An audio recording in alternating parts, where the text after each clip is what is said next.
새해 우리에게 처음 주시는 하나님의 말씀 우리 함께 읽겠습니다. 출애굽기 13장입니다. 17절부터 22절 말씀을 교대로 한 절씩 읽겠습니다. 출애굽기 13장 17절부터 22절입니다.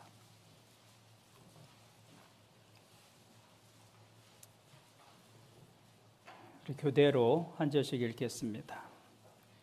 바로가 백성을 보낸 후에 블레셋 사람의 땅의 길은 가까울지라도 하나님이 그들을 그 길로 인도하지 아니하셨으니 이는 하나님이 말씀하시기를 이 백성이 전쟁을 하게 되면 마음을 돌이켜 애굽으로 돌아갈까 하셨음이라. 공의 광야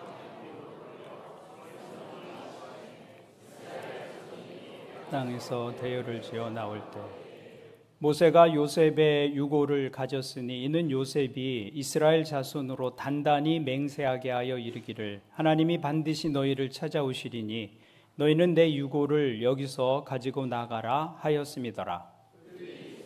떠나서 광야 끝 에담에 장막을 진 여호와께서 그들 앞에서 가심에 낮에는 구름 기둥으로 그들의 길을 인도하시고 밤에는 불 기둥을 그들에게 비추사 낮이나 밤이나 진행하게 하시니 구름 기둥 밤에는 불 기둥이 백성 앞에서 떠나지 아니하니라. 아멘. 오늘 2025년 새롭게 시작하는 이 저녁에 이 밤에 예배에 오신 여러분들을 다시 한번 환영합니다. 우리 한번 더 인사하겠습니다. 새해 복 많이 받으십시오. 예. 한 번 더 하겠습니다. 건강하십시오. 예, 감사합니다.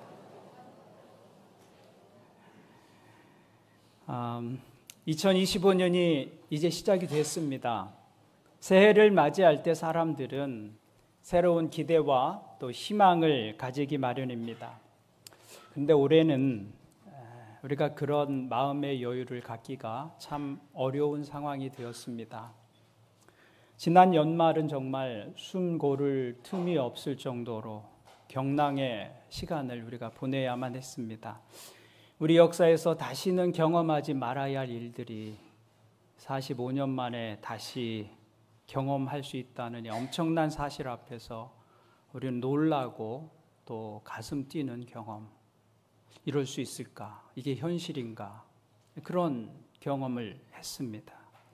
엊그젠 비행기 사고로 온 나라가 슬픔에 압도된 그런 연말을 우리가 보내고 있습니다. 우리가 처한 상황과 환경은 참 어렵고 힘든 것이었습니다.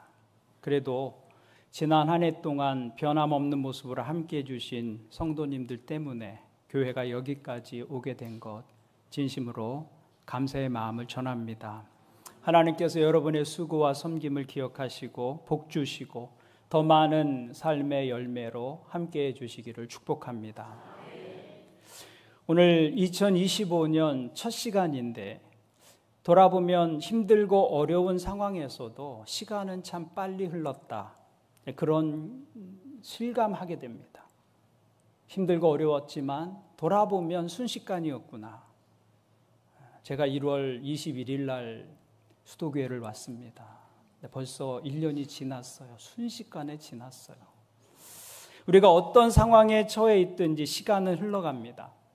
시간이 흘러간다는 것은 우리 인생도 어디론가 향하여 가고 있다는 것입니다. 우리가 정지된 시간과 정지된 공간 안에서 살아가는 것 같지만 사실은 어딘가를 향해서 우리가 가고 있는 것이죠. 시간도 흘러가는 것이고 우리 인생도 어디론가를 향해서 가고 있는 것입니다. 그래서 성경은 인생을 여행에 비유하곤 합니다. 여행. 우리는 길을 가고 있는 나그네들이며 행인들이다. 이것이 이 땅을 살고 있는 모든 사람들의 정체입니다. 여기서 영원히 사는 것이 아니고 나그네이며 행인이다. 오늘 말씀도 하나님의 인도를 따라서 광야를 지나는 나그네와 행인으로서의 모습으로 이스라엘 백성들을 기록하고 있습니다. 우리가 믿음으로 산다는 것은 정지된 어떤 상태에 있는 것이 아니라 끊임없이 어디론가 나아가는 여행과 같은 것입니다. 그래서 신앙생활을 영어로는 spiritual journey라고 부릅니다. 영적 여정이라는 말입니다. 영적 여정. 신앙의 길을 걸어간다는 말입니다. 신앙의 길을 걸어간다. 그러니까 신앙생활을 한다는 것은 이미 완성된 어떤 믿음을 갖는 것이 아니라, 여러분이 믿음을 가진다고 했을 때 그 믿음이 완성된 어떤 패키지가 내게 들어오는 것이 아니라 때로는 넘어지기도 하고 때로는 방황하기도 하면서 한 걸음씩 한 걸음씩 목적지를 향해서 가고 있는 것이죠. 믿음은 그렇게 완성해 가는 것입니다. 우리는 아직 도착하지 않았고 지금도 가고 있는 중입니다. 그래서 우리는 여행 중인 사람들입니다. 시간적으로도 2024년이라는 시간의 자리에서 2025년이라고 하는 시간의 자리로, 그 새로운 시간 속으로 우리는 지금 여행을 계속하고 있는 것이죠. 이미 2024년은 과거가 되었습니다. 그리고 우리에게는 아무도 걸어보지 않은 새로운 시간 2025년이 우리 앞에 펼쳐져 있습니다. 그 길을 우리가 어떻게 하나님께서 기뻐하시는 걸음으로 그 시간의 길을 걸어갈 것인가? 그 여정에서 우리가 지켜야 할 나그네로서의 몇 가지 수칙 우리가 생각해 보려고 합니다. 그래서 오늘 말씀의 제목은 2025년 나그네 수칙입니다. 2025년 시간 속을 우리가 걸어갈 때 나그네로 어떤 원칙을 가지고 살아갈 것인가? 우리가 여행자로서 지켜야 할 첫 번째 수칙은 머물지 말라는 것입니다. 머물지 말라. 따라 하시겠습니다. 머물지 말라. 이스라엘 백성들이 가나안 땅을 향해서 여행을 떠납니다. 애굽을 떠나서 가나안 땅을 향해 가죠. 가나안 땅을 향해 갈 때 가장 큰 어려움은 수적으로 200만 명이나 되는 그 많은 백성들이 아니었습니다. 또 바로 왕의 조직적인 방해도 아니었습니다. 이스라엘 백성들이 가나안 땅을 향해 가는데 가장 큰 장애가 됐던 것은 오랫동안 애굽에 머물면서 거기에 익숙해진 이스라엘 백성들의 마음이었습니다. 이스라엘 백성들이 애굽에서 극심한 탄압과 박해로 고통을 받고 있었을 때 하나님께서 모세를 부르셔서 출애굽의 지도자로 세우셨습니다. 그래서 모세가 애굽에서 고통받고 있는 자기 동족들을 향해서 우리 하나님이 약속하신 땅을 향해 떠납시다 라고 말했을 때 백성들이 신나서 군말 없이 막 그렇게 따라갔다고 생각하면 오산입니다. 그들은 노예로 있었지만 이미 400년이나 살면서 적응된 자리를 떠나는 것은 그렇게 쉽지 않았습니다. 아무리 힘들게 살아온 삶의 자리라 하더라도 익숙한 자리를 떠나는 것은 누구에게나 어려운 일입니다. 그래서 이스라엘은 노예로 있었던 애굽이었지만 떠나기는 쉽지 않았다는 것이죠. 그런데 우리 모두에게 그런 애굽이라는 삶의 자리가 있습니다. 떠나기 어려운 삶의 자리, 우리를 포로 삼고 있는 삶의 자리, 노예처럼 우리를 붙들고 꼼짝 못하게 하는 각자의 애굽이 있다 그 말입니다. 우리는 그 애굽을 떠나서 하나님이 약속하신 삶의 자리를 향해 나아가는 사람들이, 그게 나그네 길인 것입니다. 거기에 더 이상 머물러서는 안 되는 줄 알면서 자꾸만 머무르게 되는 영적인 지점이 우리 모두에게 있어요. 저에게도 있고 여러분들에게 있습니다. 그곳을 떠날 때 비로소 새로운 영적 여정이 시작되는 것입니다. 우리의 이 영적 여정에 방해가 되는 것, 그런 익숙한 것들이 우리 안에 있습니다. 이미 굳어진 행동의 양식들, 내 삶을 살아가면서 문제를 만났을 때 해결하는 방법들, 태도, 잘못된 태도나 잘못된 습관, 삶의 게으름, 이런 것들이 영적 성숙의 방해물들이죠. 시간이 지나도 우리 신앙생활에, 우리의 삶에 변화가 없는 것은 그 익숙한 것들을 계속 붙들고 그 안에 머물려고 하기 때문입니다. 변화하고 성장하려면 그 익숙한 것들과 결별을 선언해야 합니다.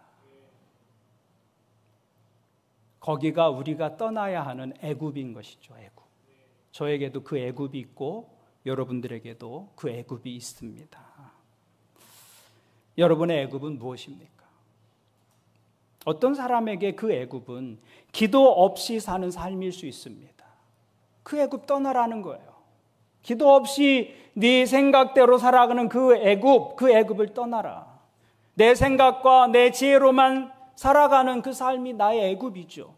교회는 다니지만 하나님과의 개인적이고 친밀한 사귐이 없는 삶도 떠나야 할 애굽인 것입니다. 어떤 사람에겐 그 애굽이 이웃과 그 나눔과 베품에 인색한 삶일 수도 있습니다. 자신의 성공과 성취만을 추구하며 살아가는 삶도 우리가 떠나야 할 애굽이 될 수 있습니다. 어떤 사람에겐 그 떠나야 할 애굽이 미워하고 분내고 시기하고 용서하지 않는 삶일 수도 있습니다. 거기가 어디든 하나님은 우리에게 이렇게 말씀하시는 것입니다. 네가 살고 있는 그곳을 떠나라. 너를 붙들고 있는 그곳을 떠나라. 그 애굽을 떠나라. 새해를 맞이하면서 정말 우리에게 필요한 것은 내가 떠나야 할 자리는 어디인가를 생각해 보는 것입니다. 그냥 새해를 그냥 맞지 말고 올 한 해 내가 떠나야 할 나의 애굽은 무엇인가? 우리 그것을 영적 과제로 하나씩 잡았으면 좋겠어요. 우리 삶에 우리를 무너지게 하고 넘어지게 하는 그런 습관들이 한두 개씩은 다 있습니다. 그러나 연초에 삶을 새롭게 시작하면서 영적 과제로서 올 한 해 내가 떠나야 할 애굽은 어디인가? 그나마 정해보는 거예요. 그리고 한 해 동안 내 영적 과제로 삼고 꾸준히 실천해 보는 것입니다. 그렇게 실천해 나가면 10년이 지나면 10개의 습관들이 바뀌어져 있을 것입니다. 그러면 우리는 또 다른 인생을 살게 될 거예요. 그 사람 다 좋은데 그거 하나만 고치면 정말 나무랄 데가 없는데 그 하나 있잖아요. 그 하나. 그 하나를 붙들고 내 인생의 영적 과제로 삼고 떠나야 할 애굽으로 삼는 것입니다. 그것이 새로운 시간을 맞이하는 우리의 자세여야 하는 것이죠. 그런 결단이 없다면 이제 시작된 2025년이라는 이 시간도 새로운 시간은 아닙니다. 어제와 동일한 시간의 연속일 뿐인 것이죠. 그러므로 첫 번째, 여행자 수칙을 잊지 마시기를 바랍니다. 떠나야 할 자리에서 머물지 말라는 것입니다. 그곳을 떠날 때 진정으로 내 삶의 새로운 시간이 시작되는 것입니다. 오늘 여러분에게 그런 삶의 결정이 있기를 바랍니다. 옆에 분들에게 이렇게 얘기해 주세요. 제발 좀 떠나세요. 네. 여행자 수칙 두 번째는 불필요한 짐을 버리라는 것입니다. 불필요한 짐을 버리라. 여행을 떠날 때 우리가 제일 먼저 하는 일이 무엇입니까? 짐을 싸는 것이죠. 저와 제 아내는 짐 싸는 스타일이 좀 다릅니다. 저는 여행 떠나기 전날까지, 떠나기 전까지는 반드시 짐은 싸진다. 그렇기 때문에 미리 싸지 않습니다. 어쨌든 떠나기 전까지 짐은 싸집니다. 그래서 저는 그냥 있다가 막판에 서둘러서 짐을 쌉니다. 제 아내는 하나하나 일일이 체크해 가면서 기록해 가면서 하나하나 구석구석 빈틈없이 짐을 쌉니다. 짐을 싸는 게 여행의 출발이죠. 이스라엘 백성들도 출애굽을 결심하고 가나안을 향해서 떠날 준비를 하면서 가장 먼저 짐을 꾸렸을 것입니다. 처음에는 이것저것 다 담아보죠. 이것도 필요할 것 같고 저것도 필요할 것 같고 짐을 담다 보면 이것도 중요하고 저것도 중요합니다. 그래서 버리기 참 어려운 것. 이사할 때마다 우리 그거 경험하잖아요. 이사할 때 버릴까 말까 고민하다가 결국은 가지고 갔는데 다음번 이사할 때까지 어디에 있는지 알지 못하는 그런 짐들이 우리 안에 있잖아요. 버리기가 참 어려운 것을 경험합니다. 그래서 여행의 초보자들일수록 필요 없는 짐들을 많이 담습니다. 그리고 여행을 하면서 느끼는 것은 내가 필요 없는 것을 너무 많이 가지고 왔구나. 한 번도 사용하지 않은 채 그대로 집으로 가져오는 그런 짐도 있기 마련입니다. 그래서 여행을 많이 다녀본 사람은 짐이 단촐합니다. 꼭 필요한 것만 담아요. 그래서 짐 꾸리는 것을 보면 여행의 경험을 알 수 있습니다. 마찬가지입니다. 나그네로 인생을 살기 위해서 우리는 내 인생의 가방을 점검할 필요가 있습니다. 내 인생의 가방에 어떤 짐들이 들어있는가, 그리고 불필요한 짐들을 버려야 하는 것이죠. 히브리서는 우리에게 이렇게 말씀하고 있습니다. 모든 무거운 것과 얽매이기 쉬운 죄를 벗어버리고 인내로서 우리 앞에 당한 경주를 하며. 성경은 그리스도인을 나그네라고 말씀하시면서 또한 경주자라고 말씀합니다. 그리고 나그네와 경주자에게 동일하게 요구되는 것은 불필요한 짐을 버리라는 거예요. 불필요한 짐을. 무거운 짐을 지고는 멀리 갈 수도 없고 빨리 뛸 수도 없기 때문입니다. 특별히 우리 인생의 걸음을 무겁게 하는 짐이 있습니다. 욕망의 짐입니다. 욕망의 짐. 욕망이 클수록 우리 걸음은 느려질 수밖에 없어요. 무거워질 수밖에 없다고요. 그리스도인은 이 욕망에 대해서 나그네로 살아야 한다라는 것입니다. 욕망에 대해서 나그네로 살라는 말씀은 돈을 많이 벌지 말라 그런 말씀이 아닙니다. 좋은 집이나 좋은 차를 가지지 말라 그런 이야기가 아닙니다. 좋은 집을 살 수 있지만 좋은 집이 내 인생의 유일한 목적이 되어서는 안 된다는 것이죠. 돈을 많이 벌 수 있지만 돈을 많이 가지는 것 자체, 그 소유하는 것 자체가 목적이 되어서는 안 된다는 것입니다. 그런 것이 목적이 되면 그것을 얻기 위해서 우리는 우리가 지켜야 할 정말 중요한 가치를 포기해야 할 때가 있습니다. 돈을 위해서 관계를 포기할 때가 있고요. 성공을 위해서 믿음의 원리를 포기할 때가 있습니다. 그것은 어리석은 선택이죠. 영원하지 않은 것을 얻기 위해서 영원한 것을 포기하는 것은 어리석고 잘못된 선택입니다. 그 욕망의 짐을 가득 싣고서는 영적인 여정을 제대로 걸어갈 수 없다는 것이죠. 욕망을 컨트롤할 수 있을 때 우리의 삶은 가벼워질 수 있고 인생의 경주를 제대로 걸어갈 수 있는 것이죠. 올 한 해 여러분들 욕망을 관리하는 삶을 살 수 있기를 바랍니다. 체중을 관리하듯 욕망을 관리하세요.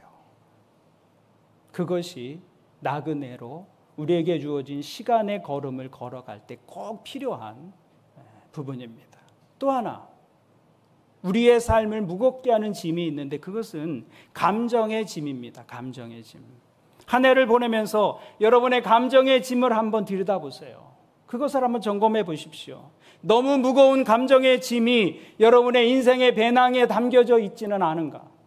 어떤 사람의 인생의 배낭에는 원망으로 가득 차 있습니다.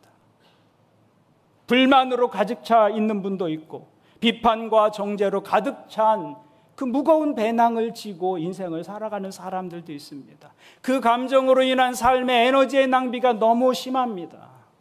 작은 말 한마디에도 무너지고 넘어지고 상처 있고 그 감정의 짐이 우리를 힘들게 하는 것이죠. 그것을 짊어지고 가는 것은 힘든 여행이 될 수밖에 없습니다. 그래서 그 감정의 짐을 가볍게 할 필요가 있습니다. 어떻게 우리의 감정의 짐을 가볍게 할 수 있을까요? 감사할 때 인생의 짐이 가벼워집니다. 놀라운 진리예요. 내 입술 속에 땡큐라는 한 단어만 있어도 삶은 살만한 것이 되고 말아요. 그 일 해볼 만한 일이 됩니다. 땡큐 한마디에 인생의 짐이 훨씬 가벼워지는 것을 알 수 있게 됩니다. 사랑할 때 인생의 짐은 질만한 것이 되죠. 사랑으로 하는 수고는 할 만한 수고입니다. 사랑할 때 인생의 짐이 가벼워지죠. 용서할 때 용서하는 만큼 인생의 걸음을 가볍게 걸어갈 수 있는 것입니다. 오늘 여러분의 감정의 짐은 어떻습니까? 그 감정의 짐을 지고 가지 않는 2025년이 될 수 있기를 바랍니다. 오늘 기도하시면서 여러분을 가장 힘들게 하는 그 감정의 짐이 무엇인지를 한번 돌아보십시오. 누구를 향한 또 어떤 마음인지 그것들을 한번 점검해 보시고 주님께 그 짐을 내려놓겠다고 결심하는 이 복된 시간 되기를 바랍니다. 여행 수칙 두 번째는 불필요한 짐을 버리라라는 것입니다. 한 해를 마무리하고 새해를 맞이하면서 여러분의 그 욕망의 짐, 감정의 짐을 가볍게 하는 그런 결심이 있기를 주님의 이름으로 부탁을 드립니다. 나그네 수칙 세 번째는 목적지를 잊지 말라는 것입니다. 목적지를 잊지 말라. 이스라엘 백성들이 비록 40년 광야 생활을 해야 했지만 한 가지 잊지 않았던 것은 그들의 목적지였습니다. 그들의 목적지가 어디입니까? 출애굽기 3장을 보시면 이렇게 말씀하십니다.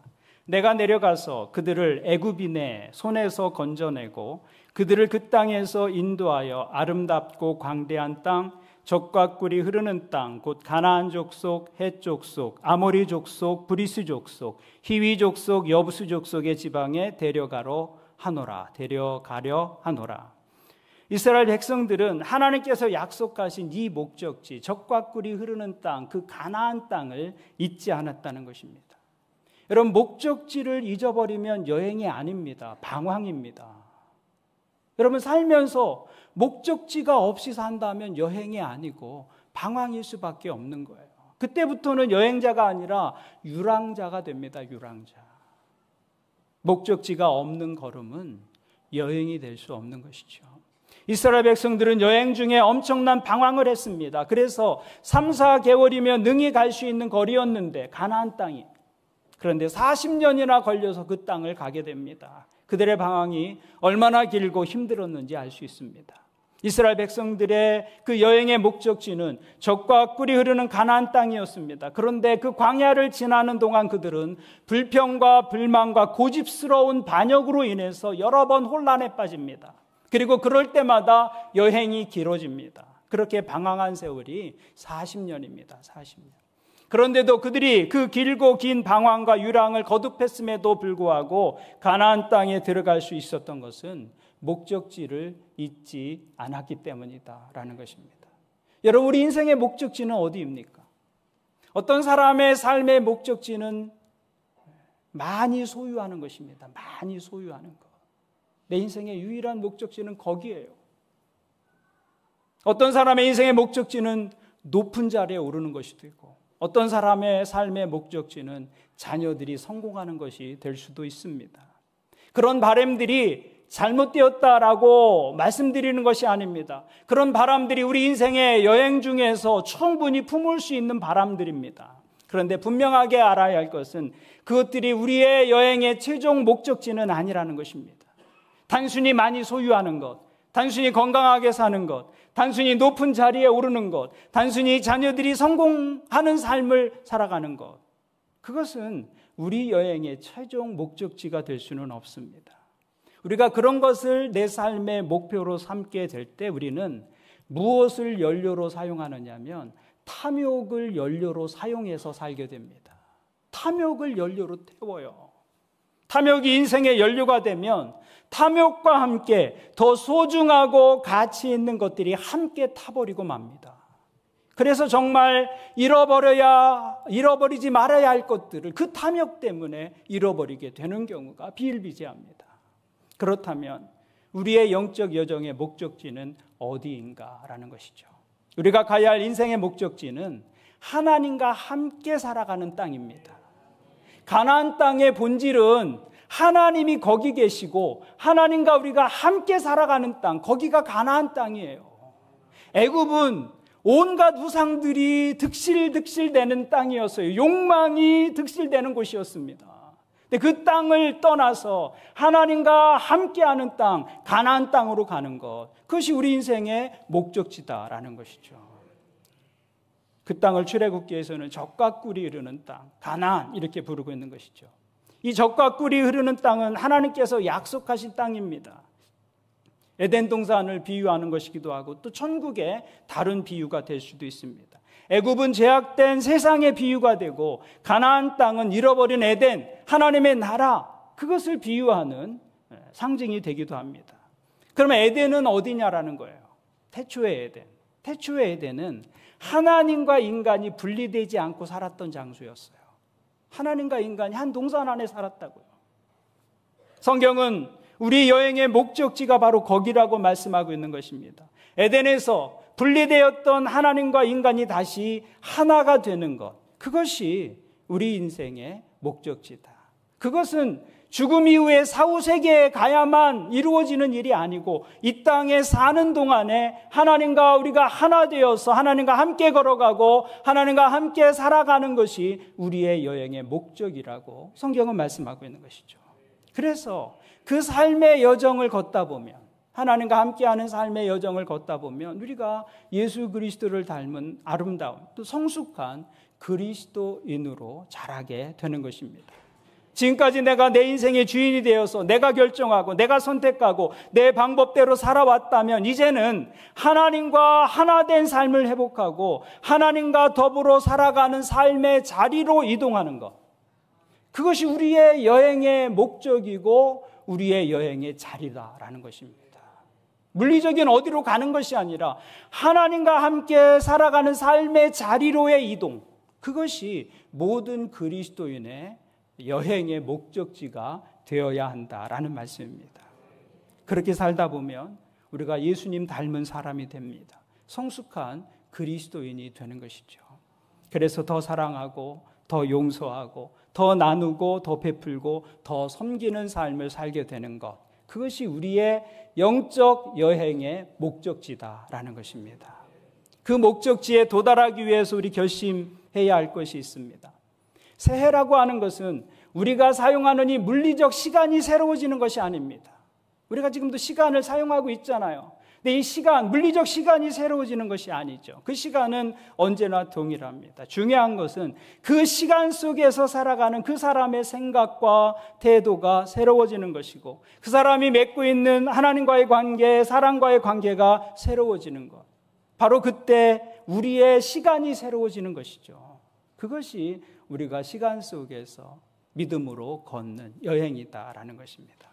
이제 우리는 2025년이라고 하는 새로운 여행길을 시작했습니다. 이 여행길을 잘 마치기 위해서 오늘 세 가지 나그네 수칙을 기억할 수 있기를 바랍니다. 첫째, 머물러 있는 자리를 털고 일어나시기를 바랍니다. 내 자리, 일어서야 할 자리를 하나씩 찾아보세요. 익숙해지고 굳어진 행동, 양식들, 잘못된 문제 해결 방법들, 삶의 태도, 악하고 못된 습관이나 그런 태도들, 게으른 삶의 자리, 이런 것을 떠나서 새로운 길을 시도해보고 걷는 분들이 될 수 있기를 바랍니다. 또한 여러분의 여행의 짐을 가볍게 하십시오.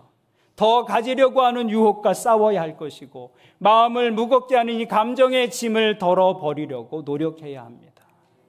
그리고 목적지를 잊지 마시기를 바랍니다. 우리의 목적지는 단순히 더 큰 성공이나 더 많은 소유 자체가 아니라 하나님과 함께 살아가는 삶입니다. 하나님과 하나 된 삶의 회복, 하나님과 동행하고 더불어 함께 살아가는 삶이 우리 여행의 목적이고 우리 여행의 목적지다라는 사실을 잊지 마시기를 바랍니다. 오늘 우리에게 주어진 2025년 새로운 시간들이 하나님과 하나 되고 더 사랑하고 더 용서하고 더 나누고 더 성숙해지는 삶을 향한 영적 여정이 될 수 있기를 주님의 이름으로 축원을 드립니다. 아멘. 함께 기도하시겠습니다. 하나님 아버지, 이제 2024년을 뒤로하고 2025년을 맞이했습니다. 오늘 말씀을 따라 새해에는 그동안 익숙하게 머물렀던 우리의 옛 자리를 털고 일어나겠습니다. 그런 결심이 있는 시간 되게 도와주옵소서. 거룩한 여행에 불필요한 짐들을 이제는 버리겠습니다. 탐욕으로 인해 점점 커지고 무거워진 욕망의 보따리를 내려놓고 자족과 감사의 삶을 살게 도와주옵소서. 특별히 우리 안에 있는 이 묵은 감정의 짐들, 그것 때문에 힘들어하고 아파하고 또 쉽게 상처 입는 영혼들이 있습니다. 원망과 불평과 상처와 아픔과 미움의 감정, 그 감정의 짐들을 내려놓고 인생의 걸음을 가볍게 할 수 있도록 하나님 은혜를 내려 주옵소서. 감사할 때 인생의 짐이 가벼워짐을 알게 도와주시고 용서하고 사랑할 때 인생의 걸음이 가벼워짐을 알게 도와주시옵소서. 2025년 365일 하나님과 하나 되어 살아가는 성숙한 삶, 그 거룩한 목적을 잊지 않게 도와주옵소서. 우리가 살아야 할 모든 시간들을 주님께 올려드리며 예수님의 이름으로 기도합니다. 아멘.